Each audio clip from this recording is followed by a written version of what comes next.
जय श्री कृष्णा। राधे राधे। आइए सुनते हैं गुरुवार व्रत कथा। गुरुवार के दिन भगवान विष्णु की पूजा की जाती है। भगवान विष्णु की पूजा करने से धन, विद्या, मान सम्मान, प्रतिष्ठा और कई अन्य मनोवांछित फल की प्राप्ति होती है। धार्मिक ग्रंथों के अनुसार गुरुवार को भगवान विष्णु की पूजा का विधान है। गुरुवार के दिन व्रत और कथा सुनने से घर परिवार में सुख समृद्धि बनी रहती है। हिंदू धर्म में हर दिन किसी न किसी भगवान की पूजा की जाती है। इसमें गुरुवार का व्रत बड़ा ही फलदायी माना जाता है। बृहस्पति के दिन जगत पालक श्री हरि विष्णु की पूजा का विधान है। कई लोग बृहस्पति देव और केले के पेड़ की भी पूजा करते हैं। बृहस्पति देव को बुद्धि का कारक माना जाता है। केले के पेड़ को हिंदू धर्मानुसार बेहद पवित्र माना जाता है। प्राचीन काल की बात है। किसी राज्य में एक बड़ा प्रतापी और दानी राजा राज्य करता था। वह हर गुरुवार को व्रत रखकर दीन दुखियों की मदद करके पुण्य प्राप्त करता था। परंतु ये बात उसकी रानी को अच्छी नहीं लगती थी। वह न तो व्रत करती थी और न ही दान पुण्य में विश्वास रखती थी। इतना ही नहीं, वह राजा को भी ऐसा करने से मना करती थी। एक समय की बात है, राजा शिकार खेलने के लिए बन गए। घर पर रानी और दासी थी। उसी समय गुरु बृहस्पति साधु का रूप धारण कर राजा के दरवाजे पर भिक्षा मांगने आए। साधु ने जब रानी से भिक्षा मांगी तो वह कहने लगी, हे साधु महाराज, मैं इस दान और पुण्य से तंग आ गई हूँ। आप कोई ऐसा उपाय बताएं जिससे कि सारा धन नष्ट हो जाए और मैं आराम से रह सकूं। इतना सुनकर बृहस्पति देव ने कहा, हे देवी, तुम बड़ी विचित्र हो। संतान और धन से कोई दुखी होता है। अगर अधिक धन है तो इसे शुभ कार्यों में लगाओ। कुंवारी कन्याओं का विवाह कराओ। विद्यालय और बाग बगीचे लगाओ जिससे तुम्हारे दोनों लोग सुधरे। परंतु साधु की इन बातों से रानी को खुशी नहीं हुई। उसने कहा कि मुझे ऐसे धन की आवश्यकता नहीं है जिसे मैं दान दूं और जिसे संभालने में मेरा सारा समय नष्ट हो जाए। तब साधु ने कहा, अगर तुम्हारी ऐसी इच्छा है तो मैं जैसे तुम्हें बताता हूँ तुम वैसे ही करना। गुरुवार के दिन तुम घर को गोबर से लीपना, अपने बालों को पीली मिट्टी से धोना, राजा से हजामत बनाने को कहना, भोजन में मांस मदिरा का प्रयोग करना, कपड़े धोबी के यहाँ धुलने देना। इस प्रकार 7 बृहस्पतिवार करने से तुम्हारा समस्त धन नष्ट हो जाएगा। इतना कहकर साधु के रूप में बृहस्पति देव अंतर ध्यान हो गए। साधु के अनुसार कही बातों को पूरा करते हुए रानी को केवल 3 बृहस्पतिवार ही बीते थे कि उसकी समस्त धन संपत्ति नष्ट हो गई। भोजन के लिए राजा का परिवार तरसने लगा। तब एक दिन राजा ने रानी से बोला कि हे रानी, तुम यहीं रहो, मैं दूसरे देश को जाता हूँ, क्योंकि यहाँ पर सभी लोग मुझे जानते हैं। इसलिए मैं कोई छोटा कार्य नहीं कर सकता। ऐसा कहकर राजा दूसरे देश चला गया। वहाँ वह जंगल से लकड़ी काट कर लाता और शहर में बेचता। इस तरह वह अपना जीवन व्यतीत करने लगा। इधर राजा के परदेश जाते ही रानी और दासी दुखी रहने लगी।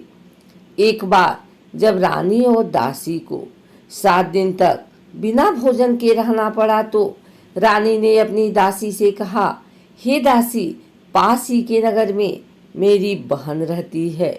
वह बड़ी धनवान है। तू उसके पास जा और कुछ ले आ ताकि थोड़ी बहुत गुजर बसर हो जाए। दासी रानी की बहन के पास गई।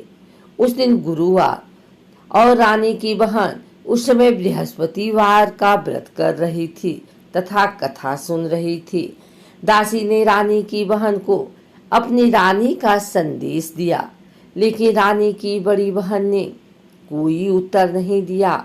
जब दासी को रानी की बहन से कोई उत्तर नहीं मिला तो वह बहुत दुखी हुई और उसे क्रोध भी आया। दासी वापस आकर रानी को सारी बात बता दी। ये सुनकर रानी ने अपने भाग्य को कोसा। उधर रानी की बहन ने सोचा कि मेरी बहन की दासी आई थी, परंतु मैं उससे नहीं बोली, इससे वह बहुत दुखी हुई होगी। कथा सुनकर और पूजा समाप्त करके वह अपनी बहन के घर आई और कहने लगी, हे बहन, मैं बृहस्पतिवार का व्रत कर रही थी। तुम्हारी दासी मेरे घर आई थी, परंतु जब तक कथा होती है तब तक न तो उठते हैं और ना ही बोलते हैं, इसलिए मैं नहीं बोली। बताओ दासी क्यों आई थी? रानी बोली, बहन तुमसे क्या छिपाऊं, हमारे घर में खाने तक को अनाज नहीं है। ऐसा कहते कहते रानी की आंखें भर आई। उसने दासी समेत पिछले 7 दिनों से भूखे रहने की पूरी बात अपनी बहन को बता दी। रानी की बहन बोली, देखो बहन, भगवान बृहस्पति देव सबकी मनोकामना को पूर्ण करते हैं। देखो शायद तुम्हारे घर में अनाज रखा हो। पहले तो रानी को विश्वास नहीं हुआ, पर बहन की आग्रह करने पर उसने अपनी दासी को अंदर भेजा तो उसे सचमुच अनाज से भरा एक घड़ा मिल गया। यह देखकर दासी को बड़ी हैरानी हुई। दासी रानी से कहने लगी, हे रानी, जब हमको भोजन नहीं मिलता तो हम व्रत ही तो करते हैं, इसलिए क्यों न इनसे व्रत और कथा की विधि पूछ ली जाए ताकि हम भी व्रत कर सकें। तब रानी ने अपनी बहन से बृहस्पतिवार व्रत के बारे में पूछा। उसकी बहन ने बताया, बृहस्पतिवार के व्रत में चने की दाल और मुनक्का केले की जड़ में अर्पित करें तथा दीपक जलाएं, व्रत कथा सुने और पीला भोजन ही करें। इससे बृहस्पति देव और भगवान विष्णु प्रसन्न होते हैं। व्रत और पूजा की विधि बताकर रानी की बहन अपने घर को लौट गई। 7 दिन के बाद जब गुरुवार आया तो रानी और दासी ने व्रत रखा। वह घुड़साल में जाकर चना और गुड़ लेकर आई, फिर उससे केले की जड़ तथा विष्णु भगवान की पूजा की। अब पीला भोजन की चिंता को लेकर दोनों बहुत दुखी हुए। चूंकि उन्होंने व्रत रखा था, इसलिए बृहस्पति देव उनसे प्रसन्न थे। वह एक साधारण व्यक्ति का रूप धारण कर 2 थालों में पीला भोजन दासी को दे गए। भोजन पाकर दासी प्रसन्न हुई और फिर रानी के साथ मिलकर भोजन ग्रहण किया। उसके बाद वह सभी गुरुवार को व्रत और पूजा करने लगे। बृहस्पति देव की कृपा से उनके पास फिर से धन संपत्ति आ गई, परंतु रानी फिर से पहले की तरह आलस्य करने लगी। तब दासी बोली, देखो रानी, तुम पहले भी इसी प्रकार आलस्य करती थी। तुम्हें धन रखने में कष्ट होता था, इस कारण सभी धन नष्ट हो गया, और अब जब देव बृहस्पति की कृपा से धन मिला है तो तुम्हें फिर से आलस्य होने लगा है। रानी को समझाते हुए दासी बोली, बड़ी मुसीबतों के बाद हमने ये धन पाया है, इसलिए हमें दान पुण्य करना चाहिए, भूखों को भोजन कराना चाहिए और धन को शुभ कार्यों में खर्च करना चाहिए। इससे तुम्हारे कुल का यश बढ़ेगा, स्वर्ग की प्राप्ति होगी और पितृ प्रसन्न होंगे।